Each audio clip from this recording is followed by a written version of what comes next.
परळी तहसील कार्यालयात राज्य महसूल कर्मचारी संघटनेचा बेमुदत संप।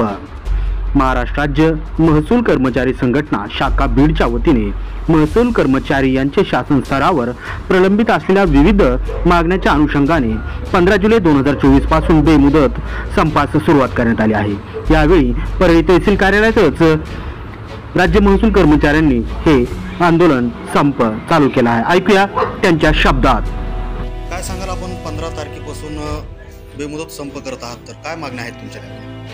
महाराष्ट्रातील 40,000 महसूल कर्मचाऱ्यांच्या विविध मागण्यांच्या अनुषंगाने दिनांक 10 तारखेपासून आमचं 4 टप्प्यामध्ये आंदोलन सुरू करत आहे।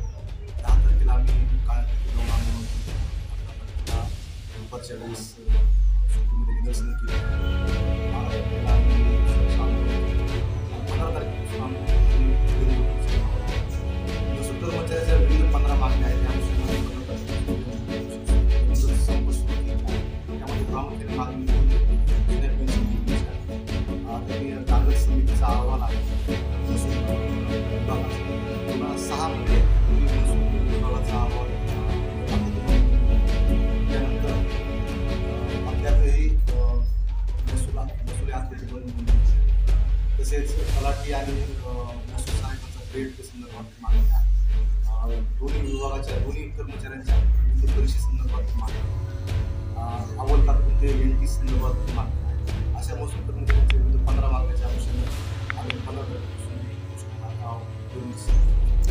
किती दिवस चालू राहणार आहे हा बेमुदत संप आहे।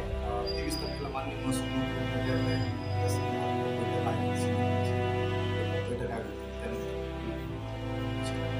नाव सांगा।